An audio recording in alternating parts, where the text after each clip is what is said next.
Hi, and welcome to Take Every Thought Captive, our weekly look at the Catholic intellectual tradition and an exploration of the authors, books, and topics that have shaped Catholic thinking for 2,000 years. My name is Jason Gale, and I'm joined again by Dr. Benjamin Smith. And we're going to continue our discussion today regarding C.S. Lewis's classic work, The Great Divorce. And it's just such a masterful piece that dives into all sorts of different topics. And so we're going to pick up where we left off. But before we do, let's review quickly what we kind of went through last time to set the stage for today, what we're going to talk about, particularly the people that the narrator encounters when he's wandering around in heaven. So, Dr. Smith, why don't you get us started with kind of what did we cover last time? What were some of the major, or what was the major theme with C.S. Lewis's work here, and maybe some aspects to kind of set the stage? Okay, yeah. So we're thinking about the major themes of the Great Divorce. The title is what you should always go back to. It just kind of helps you key in on it. And so the title is The Great Divorce. It's the great divorce between heaven and hell. So what Lewis is trying to point to here is that really we're faced in our lives, in our sort of human condition, with two ways, right? And that is either the way of heaven or the way of hell. And these two ways are separate ways. They do not overlap at all. They are completely opposed to one another.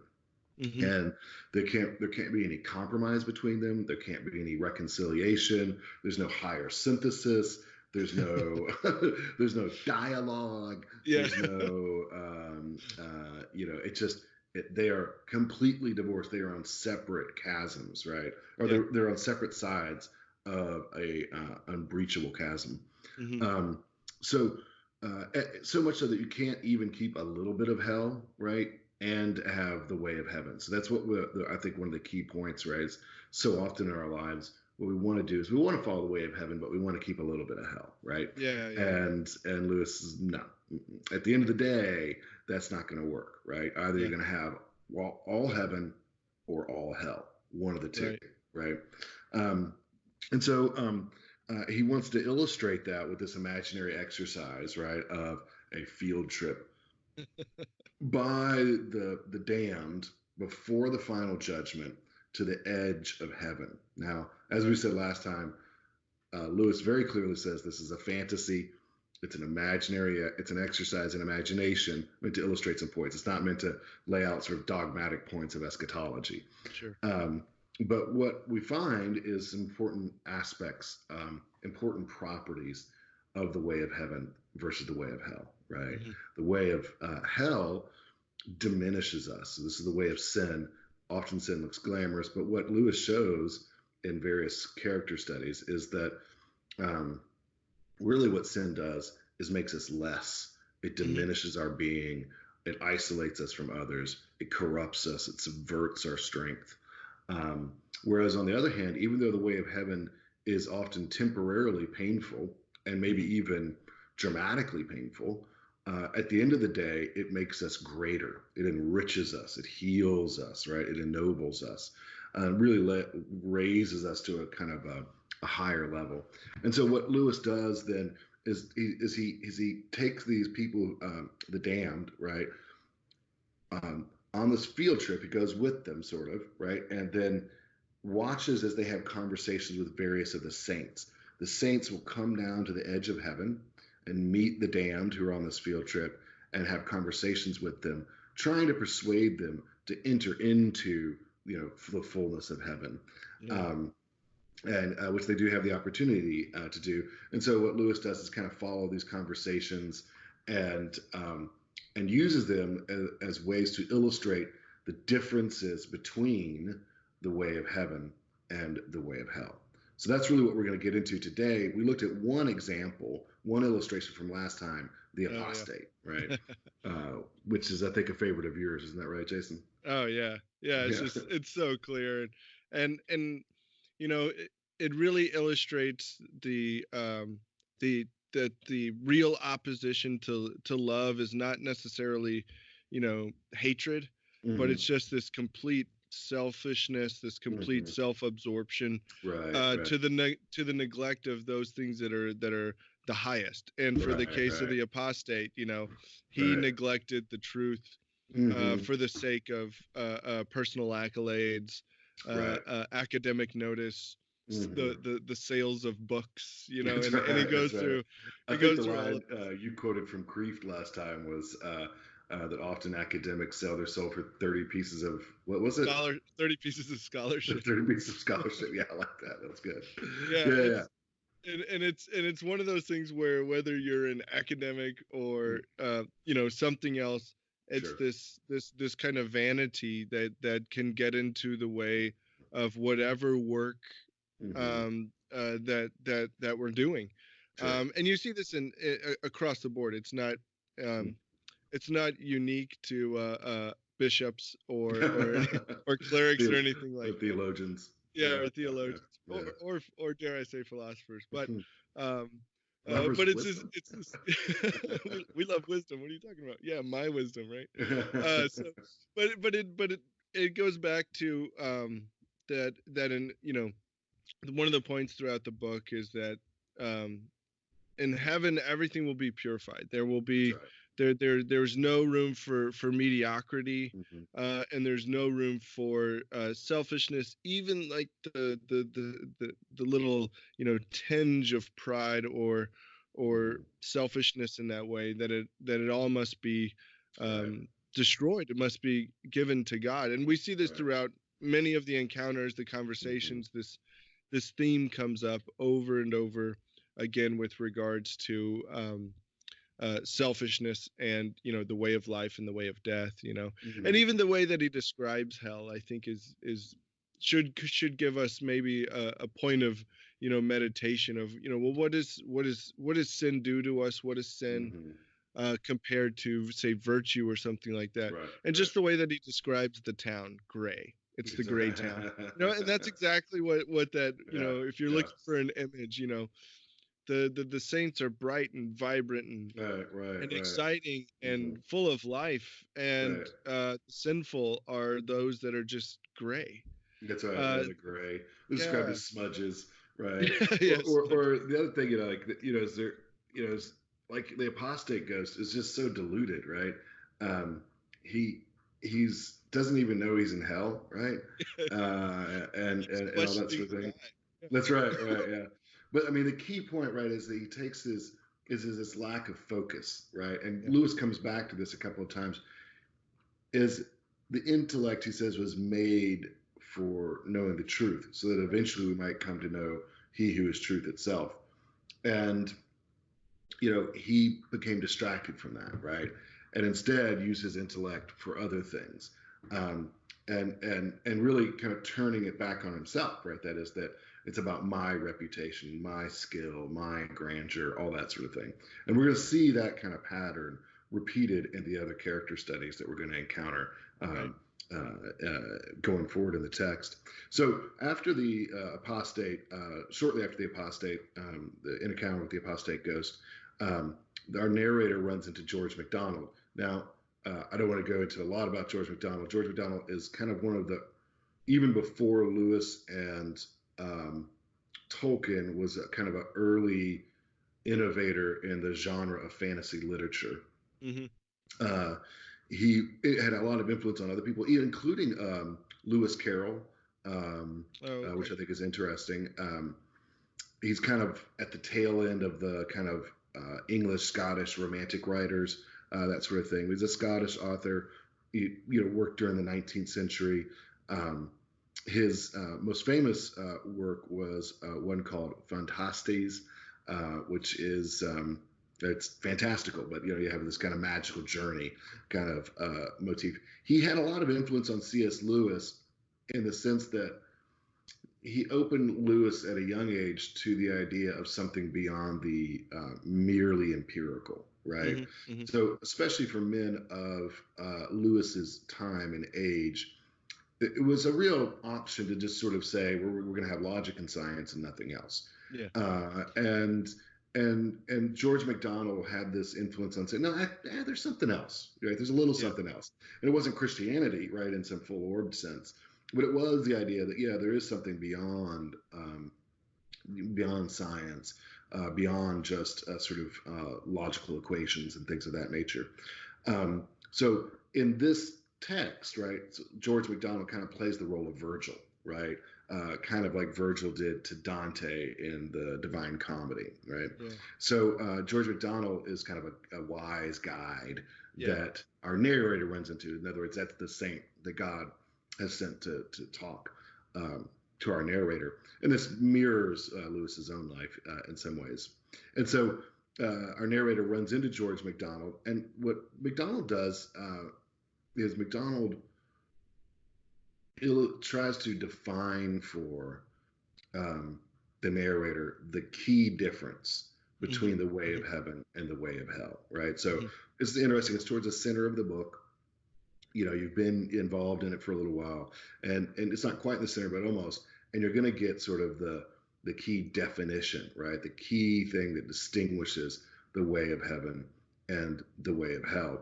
And he says very clearly, right, that the way of hell is defined by selfishness and pride or self-centeredness, right? That it's really about the love of self, right? And not just a kind of healthy self-love in which you like want good things for yourself, right? Yeah. But the love Self-preservation. Yeah. of self, right? That is what the object that you love is your very self, right? Yeah. And you make everything else subject to the self, right? Including God, heaven, beauty, truth, your other human relationships. All of that becomes subject to the self. I think Saint Thomas, not surprisingly, I think, does a good job of talking about pride. One of the things he says about pride, and this he's picking up on this theme from Augustine, is the idea that pride means making yourself the ultimate end of everything, right? Which, of course, there's only one ultimate end of everything, and that's God, right? So it really means making yourself, right? Making everything ordered to you, right? Like everything else is a means to yourself, right? To the enjoyment of yourself and to the betterment of yourself.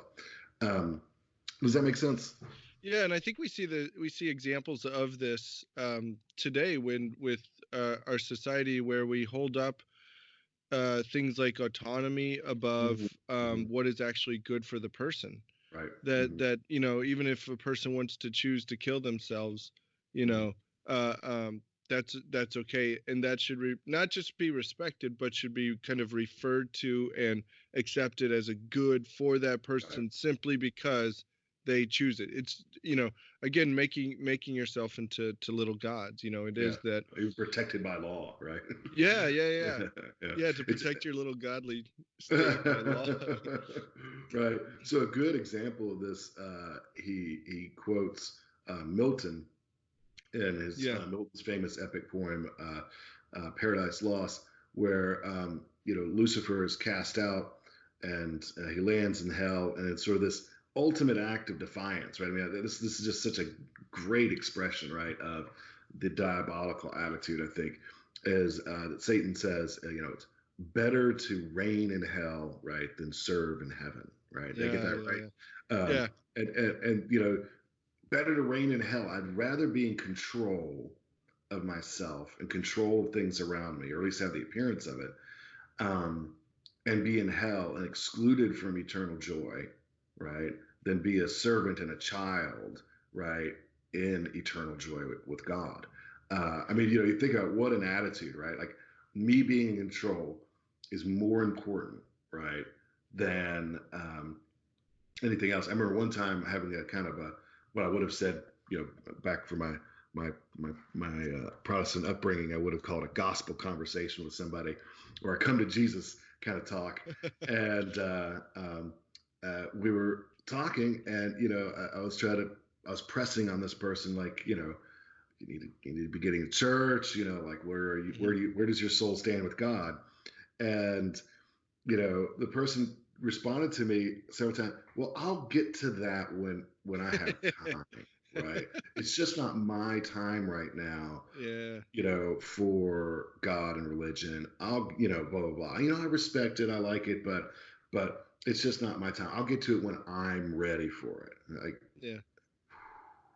right. Just, I mean, what an attitude, right? What a wretched, lack of appreciation for the grandeur of God and the seriousness, right, of life, right? Yeah, Uh, exactly. but really, there I'm in charge. It's my time. At some point, I'll divvy a little bit out towards God. Say, honey, no, none of it's yours, Yeah, right? yeah, yeah. Right. And The breath in your lungs belongs to God. everything. Yeah. And that even comes up, that kind of theme that, you know, all is God's. Like none of this is yours. Let it go. Let it. It's this relinquishing of that control, that power, in that way. And I think even when you look at the suffering of anxiety that people feel today, I remember reading something. I think it was, I forget if it was Fulton Sheen or somebody that was talking about the anxiety and the anxiety of today, even though he was writing like in the 60s. And I think this points to a selfishness that, in the past, we used to have anxiety. People, Catholics, had anxiety about going to hell. Right. That was a thing that caused Mm. them to do things like go to mass and go to confession. It helped them, and that was also in the Old Testament. That was also one of the reasons why God gave them the law, to help guide them when Sure. their emotions and their passions were pulling them elsewhere. The law of God was there to guide them. Hmm. But it, but today the thing that people are having anxiety problems are about are, I didn't get enough clicks on this Facebook post, or Hmm. not enough people liked my stuff on Instagram. And Right. so Right. even the things that we are anxious about, that we're causing real disabilities within our own lives, are completely self-centered. Hmm. So you go from not just like selfish desires and planning and executing, whether it be, something on social media like that, but even the issues that are plaguing us, even Hmm. those are self-centered. Like it's okay to be anxious. It's good to be anxious about Sure. eternal salvation. Right. Right. uh Right. Right. but Right. to be anxious about something stupid like an Instagram Hmm. post, but to say, Right. my eternal soul, I'll get to that later. Right. Right. Yeah. Yeah. Yeah. And some people, and the other thing is, some people say, well, there's not really people out there that would really reject God. Like, no, there are, and they do Yeah. it every Yeah. Yeah. day. I mean, Yeah. That's there was that is one of the things I hear from Christians so often. Um, I just want to say, stop saying that, right? Yeah. I mean, It's yeah. there was literally a commercial on on cable television Hmm. where Ronald Reagan Jr. Hmm. Got up and he did this commercial for Freedom from Religion or something like that, and he literally stated at the end of the commercial, "And I'm not afraid to burn in hell." Hmm. There you Like on cable television in front of millions of people, he's telling you he's not afraid to burn in go. hate. Like, I so I would mean, like, suggest that maybe he needs to reconsider the matter. Maybe he has not fully appreciated yeah, what he's saying. But yeah, I think you're right. I mean, I think people do reject God. Now, obviously, if you saw God in his essence, if you're, following, the theology of St. Thomas Aquinas, then you'd say, yeah, right, of course, yeah. but that's not our present life. In our present life, we do reject God all the time, Yeah. and choose not to love Him, and don't seek Him, and don't want Him. Right? That's why we reject Him. Hmm. Right? Um, for sure. And it's because of this kind of issue, right? Of pride, of selfishness. I would rather I'd rather reign, right, in hell than serve in heaven, right? And which means I would rather be in control of myself in misery, Hmm. right, than serve God, right, in eternal joy. Uh, and this is true. Lewis develops in his conversation with MacDonald, even with respect to the sins of the flesh, you could say, or he calls it, I think, the indecent Yeah. sins. So sins that revolve around, say, maybe drunkenness or various forms of physical self-indulgence. And MacDonald says, even there, right? He says it might be at the initially there is it's more about the pleasure, the physical satisfaction, right? But at the end of the day, the kind of habitual indulgence in those things, right? We would Hmm. identify with vices, right? That really does come down to a kind of pride, right? A demand that I be indulged, right, in these ways, right? So that, Hmm. I think one of the things that's helpful in those struggles is to recognize that even when it comes to things like lust and gluttony, right, that's still rooted in pride, right? I mean, Yeah. yes, obviously the immediate thing is that physical satisfaction, but there is a sense in which there's a demand that that my body or the bodies of others become use for my enjoyment and indulgence, Hmm. right? That's pride, right? You Yeah. think about, say, intoxication, right? Well, really, literally, right? There's a kind of poisoning of the body that's happening there, and what you're demanding is that your ego enjoys, the pleasure of that intoxication, and uses the body, right, to bring that about. Does that make sense, right? Yeah. Yeah. Yeah. But anyway, so even there, right, even in kinds of physical things, it may be greater or lesser, but there's a kind of pride, right, at work. Yeah. And he has that great line in there. Everyone, uh, uh, what does he say? All that are in hell choose it. That's right, Um, I mean, right. very plainly, and he says, there are only two kinds of people in the end: Mhm. those who say to God, "Thy will be done," and those to whom God says, "Thy will be done." That's So, right. Right. and he says very plainly, without that self-choice, there could be no hell. Hmm. Hmm. Um, and it goes back to that, holding on to that pride all the way to the end, All the way to never the end. never That's right. relinquishing. Right. Yeah. Yeah. So so that's the way it's laid out there. When I think a good way of understanding Saint Augustine, right, and Hmm. his work in the Confessions and the City of God, and his other works as well, um, is he has this dialectic between what's gonna be the ultimate end. Is it myself or Yeah. is it God, right? And one of the, like, there can only be this has been I've tried to get this through to so many people. There can only be one ultimate, okay? Right? There's either it's you or God, right? There can't be two ultimates, right? Ultimate means greater than all the rest. So by definition, right? But we're co-greater than all the rest. That's right. No. All right. So no, co-ultimates, right? There's just one ultimate, okay? And that's what Lewis is pressing on here. Of course, the amazing thing as we'll talk about, is as it turns out, right? Admitting that I'm not the ultimate and submitting to God as the ultimate ends up meaning my fullest realization, my greatest joy, all those sorts of things, right? So Yeah. that actually the very kind of joy that we seek uh, is found in submitting to God, right? When we Yeah. recognize that we're not the ultimate, we get probably the very thing that we kind of wanted, which is the joy, right? But it requires us to submit to not being the ultimate first. Yeah, well, yeah, which is the great paradox of Right, right, Christianity, right, right. of that idea that uh, you know uh, the gift of self will lead to the possession of self, Mm-hmm, mm-hmm.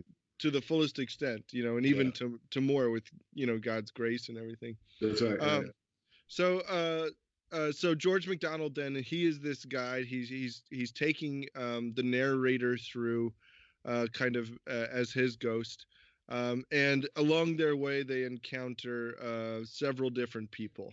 That's right. Right? Yes, They overhear conversations and things like that. And that's right. Yeah. So the lesson that we learned from McDonald, right, again, is this idea that the root problem here is pride and love of self, and they're going to see this played out in Mhm. different conversations, different scenes, right?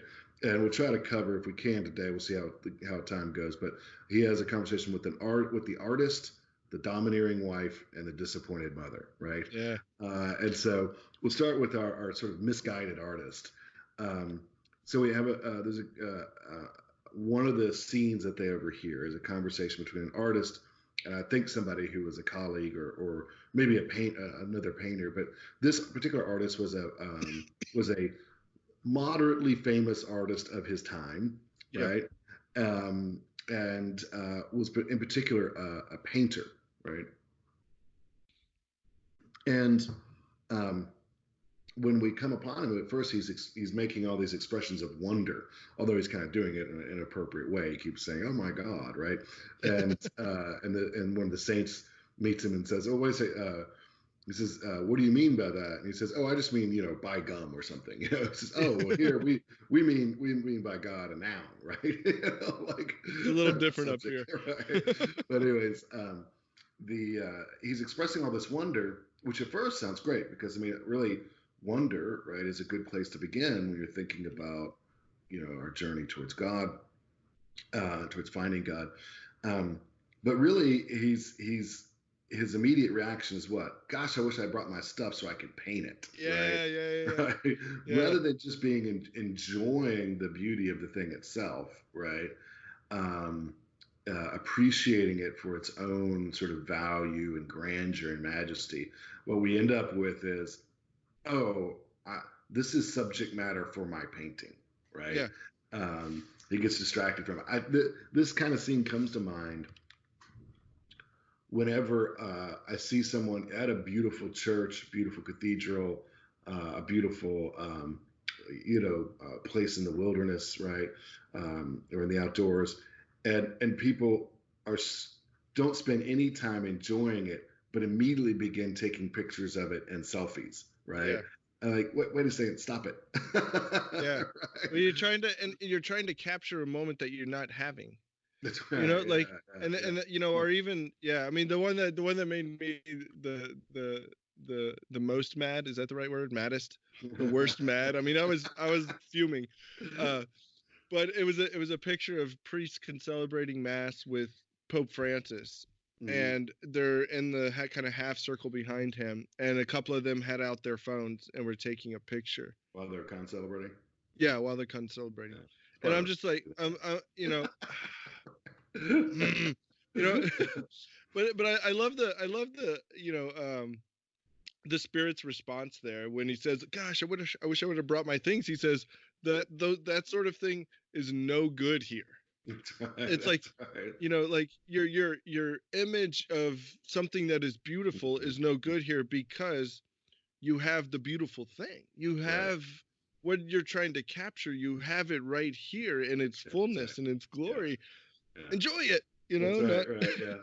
So it's really interesting here because what Lewis points to, um, is he I think puts in italics the word telling, right? Mhm. Telling, right? And that what the painter is all caught up in, and this could also go for a writer or a poet, right? Is the telling about it, right? And so that Yeah. painting can be a kind of telling, right? Like you're telling about the beauty of a scene, the grandeur of light breaking over the Rocky Mountains, or something like that, right? You're trying to illustrate that, you're trying to tell about it, right? Hmm.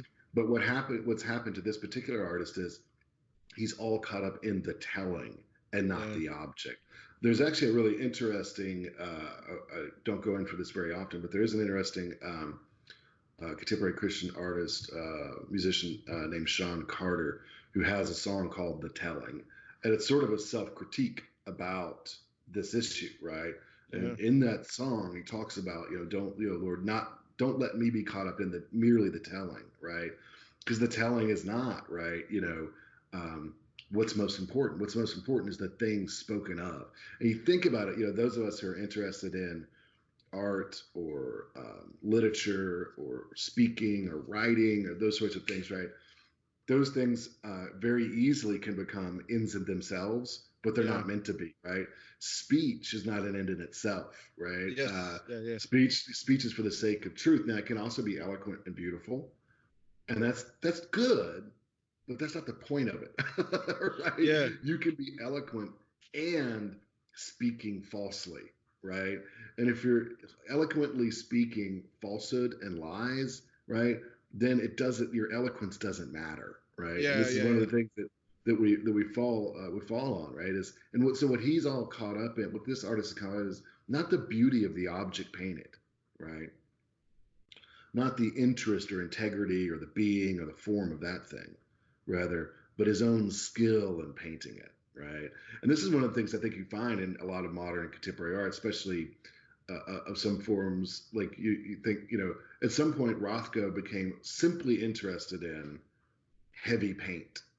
Didn't care about the thing, right? Yeah. Just the texture of paint. Now that's not the worst thing in the world, really, but it is kind of it's just one way of illustrating this sort of being distracted from, right? Not the blue of the sky, right?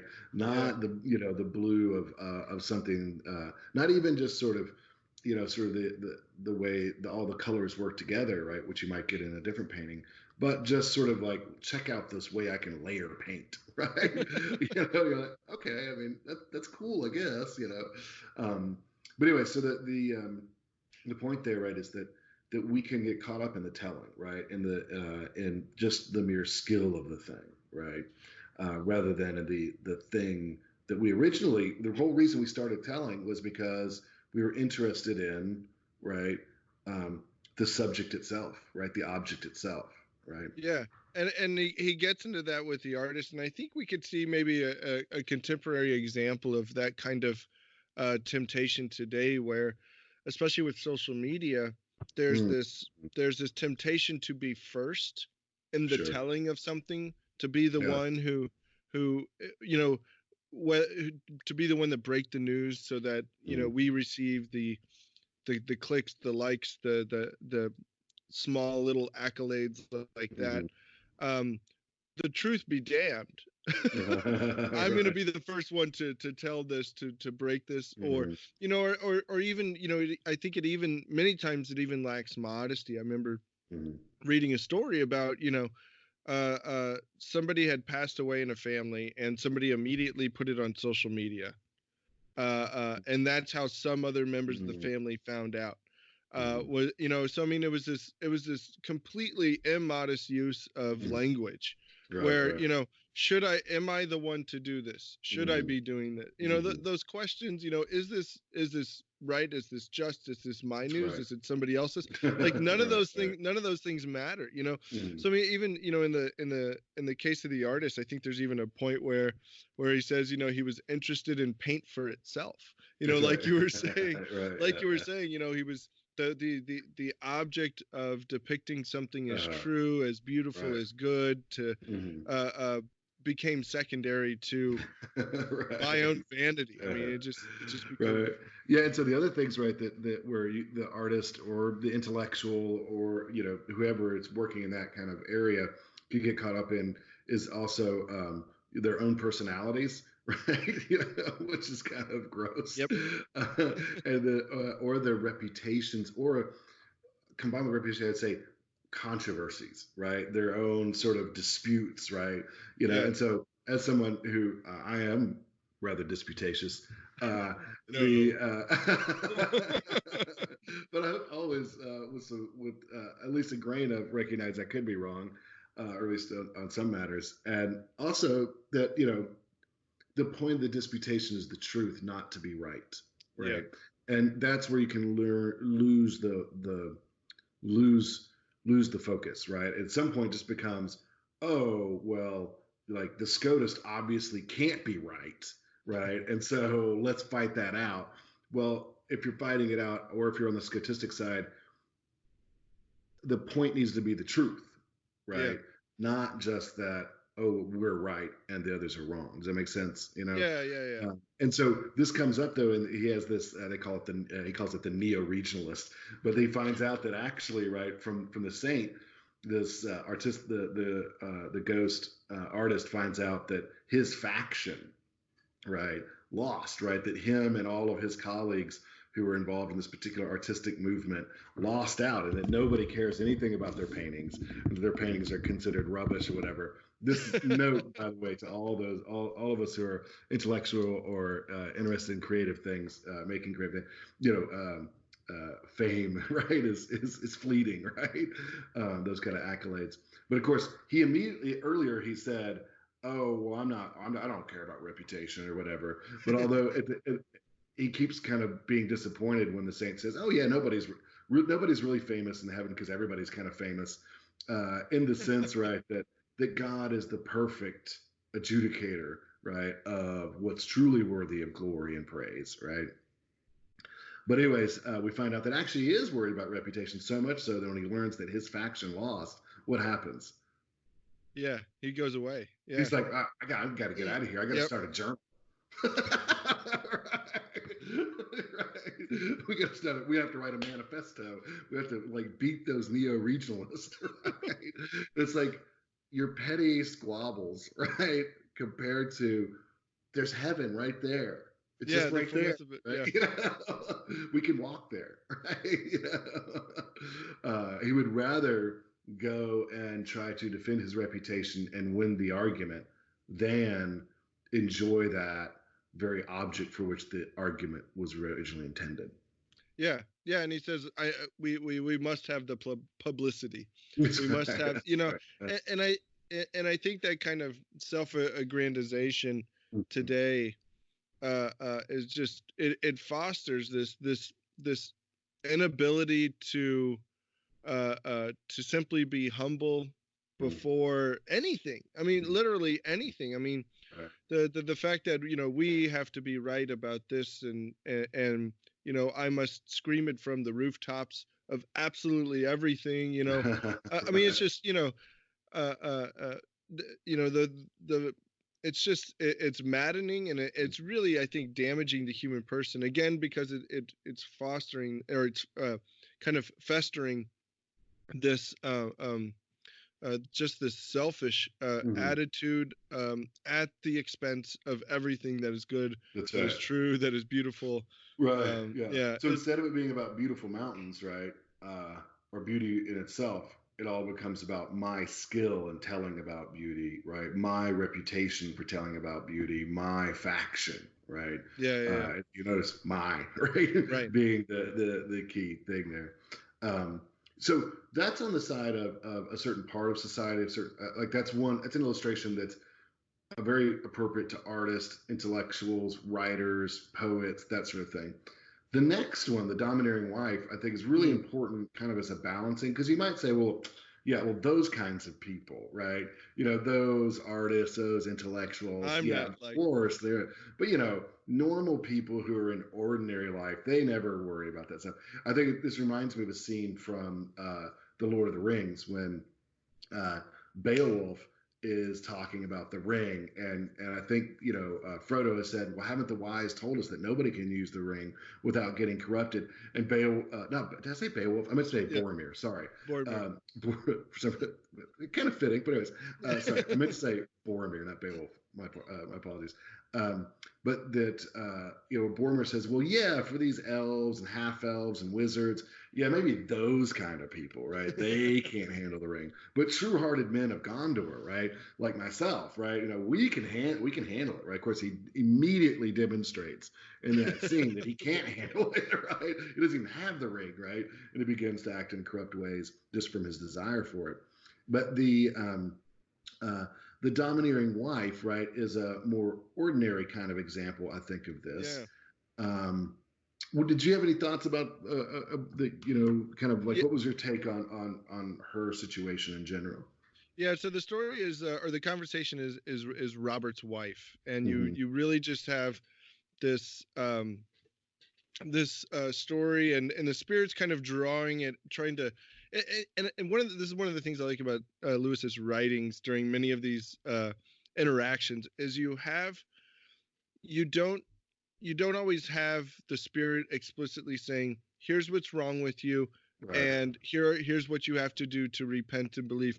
He tries to get them to discover it for themselves, Sure. and Mhm. so he tries to like draw it out of them and stuff. And so the spirit's kind of interrogating her about her husband, and she's going on and on about, I tried to get Robert to do this, and he did it for a little while, or he did this, and then I tried to get him to do this, and Mhm. she goes on and on about how she just had this control over Robert, and she tried to get him to do all of these things, and he wouldn't Right. listen. He was ungrateful, even Mhm. when he did what she said and he succeeded. He was completely ungrateful, Yeah. and just did not care a bit about her, the way that she wanted to be, That's right. Right. again. the Right. way that she Yeah. wanted to be held up on a pedestal as almost the cause of who Robert Hmm. is and That's all of right. these things. Hmm. And she says, I did my duty to the very end. Hmm. I forced him to take exercise. Like she talks about all I these even let things him that she write, later in life. I let him sit where he wanted to at the table. You know what I mean? Like like she just controlled just everything Mhm, everything about this man's life. mhm. Even to the point where she's talking about hell. It's funny. Where she says the problem with hell is that there's nobody there that I can control. There's nobody there for me. They won't let me help them. Like, and by help she means Right. just Control. this, yeah, Right. Yeah. this control. Mhm, And so it's an interesting kind of um interaction, because like you said, it's a very kind of ordinary thing that mhm. many of us can get Yeah. involved in, whether it be a spouse or even our kids. I mean, Yeah. that's So yeah. I mean, even the term today, helicopter parent, where the Right. parents are Sure. just absolutely controlling everything about their kid's life, whether, everything is scheduled. I mean, even, you know, I mean, and that's the other thing. I mean, everything is just, it has to be on the schedule, and I'm going to schedule it this way. And if I do all of these things, then I'm going to have this product. Right. Right. Again, that's a horrible, whether that's how the wife looks at the husband or the parents look at the kids.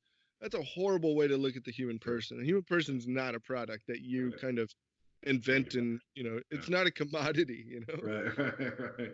Yeah, I mean, I think yeah, control, right, is the thing in the background here, right? That's the kind of the root, right? Like I'm gonna make it this way.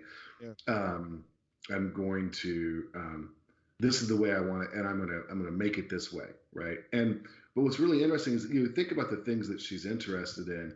It's about the kinds of friends he has, Yeah. kinds of friends they have together, the kind of job he has, the His kind of pay. clothes Yeah. that she wears, the amount of pay, having the right kinds of friends, having the right kind of house. Right? Does this kind of sound familiar? Maybe this can maybe sound like like the American way, right? Like Yeah. this is kind of like that aspiring affluent. You go to the right school, you get the right friends, the right job, the right house, the right wife with the right clothes, and blah blah blah blah blah, and you all wear the same. Well, I don't want to go too far. You take the right kind of family photograph, right? That right, that is right what is desirable, right? That's Yeah. what's good in itself. That's what she's concerned with. Now, of course, there's nothing wrong with decent clothes and homes and good friends and things like that. But like her version of good friends, right? Like you remember, she runs off all of his old friends, right? That he liked to talk to about, writing and literature and things like that because they're not useful. They weren't the Right. right kind, right? And I think one of the things you see at work here, in addition to what you rightly pointed out about the controlling side, the domineering side, is the vanity that's at work here, right? And by I mean a kind of worldliness, right? That I think we're just, especially in the affluent West, we're so easily fall into, right? Yeah. Which is this sense of the right kind of vacation, the right kind of house, the right kind of friends. Um, that's really about getting human respect. I call it vanity, right? Because that's the way St. Thomas refers to these matters, right? And Is the that Bible calls it that too. yeah, it's right in the Bible. Yeah. Is that what we have here is wanting praise, right? And wanting to feel self-satisfied over things that are either not praiseworthy or barely praiseworthy, Yeah. or only in a secondary way, or we want more praise about them than they actually deserve, right? So I mean, if you have a nice house, that's nice. Good, good for Yeah. you. Right? Somebody else will always have a nicer house. Yeah, so we'll have a nicer Yeah. house, and you know what, your nice house at some point will not be so nice, maybe. Um, and here's the thing: is the niceness of the house doesn't necessarily transfer to you. Right? It doesn't mean there's anything particularly great about you that you own a nice house. And Right? I think they I think all of us kind of subconsciously, we don't sit down and say, okay, what is my idea of perfection? Mhm. But but that's what but that's how we act. Is we do have this idea of perfection. It's the house, it's the cars, it's the kids, it's the and I put kids in there because kids are treated as a commodity, Mm. as you know, Two along point with your two cars. 2.5, not more than Yeah. 2.5. Yeah, even I mean, I remember But even here's the going thing to that's important because you can't have designer kids yeah. if you start having 4 or 5 or 6, right? No, no, no. Yeah, like you can't have just the stuff from Pottery Barn. You can't have just the right, cute kid clothes and all that Oh kind of yeah. stuff if you start getting past 2.5. No, Just no, you can't. It's impossible. Well, I mean, even I remember even at our Catholic parish where when we lived in Maryland, hmm um, there was a, a couple of times we heard because our first two kids were a boy and a girl, hmm and we kept getting the blasted comment, "Oh, you'll have the perfect little family," and I'm like, what is your idea of perfection? Like we just said it's a good start, but it's one of those things where uh, like we all kind of have this idea of perfection in our head that, and this is a point in the book, that doesn't match reality. And again, this is a part of Lewis's whole thing, is that the the the the damned, they don't they don't understand the realness of heaven. They can't even interact with it. You know, even like what you talked about in the beginning, the blades of grass and all these things. You know, that the reality of what is perfect is not the job. You know, hmm it's being virtuous in whatever hmm work you're doing, whether you're a Right, ditch right, digger sure. or a lawyer. You Right, know, right, right. those are going to be the things that lead to the perfection of man. You hmm know, not the house, not the kid. You know, so I mean, I think it's speaking very much to our culture, where we have hmm this false idea of what it means to be of what perfection looks like, and the idea that this kind of perfection will lead to happiness. You That's know, right. and Yeah, it was, I think, Hilda here is a gives a great example of. yeah. So I mean, her control has an object, right? Her control Yeah, is this is what society, right, has deemed worthy pursuit, right? yeah, The all of the times I've said, the right house, the right husband, the right friends. Those are the ones, that the magazines, or if Lewis was living today, right? The right, I don't know, blogs, or the right um, YouTube stations would tell you. It's being defined in very worldly, materialistic, consumeristic terms, right? And she wants to control everything around her to meet that, right? yeah, Of yeah. course, one of the things about this is, does it make them happy? Hmm. And the answer is no. No, it doesn't. Right? It doesn't, Nobody right? in the end. Nobody's happy. He'll. I mean, No, she's maddening. You know, no. even she asked at the end, "Give me. I want Robert back." She's like, give him back to me." She's like, Well, "I'm yeah, so. I'm with enough time, with all this eternity, I could really make something out of yeah, yeah, yeah." it. Anything She's for like, Robert. "Yeah, I'm so miserable without that control. hmm She's lost that control, and you know that's her misery. That's her hell. You know, That's right. and That's right. and you know, as she's working her up at the end of the story, she's working herself up into this kind of frenzy of, I mean, she even tells the spirit, you know, I hate you. Right. I hate you. Let me have my Robert back. I need somebody to control. I need to have that exercise. Yeah. Um, and I it think she says, you says, know, good. that she towered up like a flame going out of hmm uh, um, burning out, and Yeah. a sour dry smell lingered in her. You know, Lewis has a great way of just kind of, That's right. you know, talking about, you know, hmm the effects of sin, that hmm it does something to the very essence of who you are. It goes down to everything, so that even, you know, even in your disappearance, it leaves behind hmm this sour smell. Right. um Yeah. Yeah. so Yeah.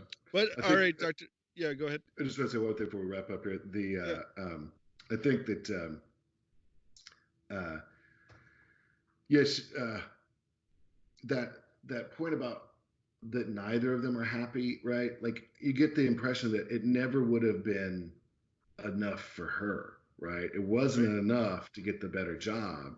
They got the better job, and then they bought a house they couldn't afford, right? And of course, it did mean he had to work harder and that she had to have nicer clothes, right? And so he had to work even more, right, in order to pay for the house they couldn't afford that he didn't want in the first place, right? Yeah. We see how this kind of goes. Like, it just builds on itself that, like, the key here is none of that is actually fully satisfying, right? Yeah. The world tells us it is, right? And she tries to control everything around her in order to get that satisfaction, right? Mm-hmm. To get that just right kind of life, right? But it ends up in the end not being satisfying. Yeah, and it goes back to that, you know, kind of basic point. The only thing that will, you know, quench an infinite thirst is an infinite drink. It's not nothing. No finite thing is going to fill an infinite desire, and that's, I mean, that's what addiction is. You know, is when we try to satisfy this infinite desire with all these finite things, and it just leads to misery and vanity and selfishness. And so, Dr. Smith, I think you've given us, you know, some. I love the interactions here for us to think about, especially during this time. I mean, we can all take a step back and understand that everything we have is not really of our own making. That it's a gift from God, and be grateful that we can be grateful for it, and we can look to those things that are highest, those to live a virtuous life, whether that be, like I said, as a no matter what job you're in, to have that virtuous way of life. That's what's going to lead to happiness. And the more that we're able to give of ourselves to, especially to those that God has placed into our care, the more satisfied we're going to be. And God forbid we should ever end up like Hilda. And so I want to thank our listeners for joining us today. We're going to have another, at least one more episode on... a lot to talk about when you get into it. Oh, yeah, it's so good, though. It's so good. So in the meantime, check us out at CatholicStudiesAcademy.com. Until next time, God bless.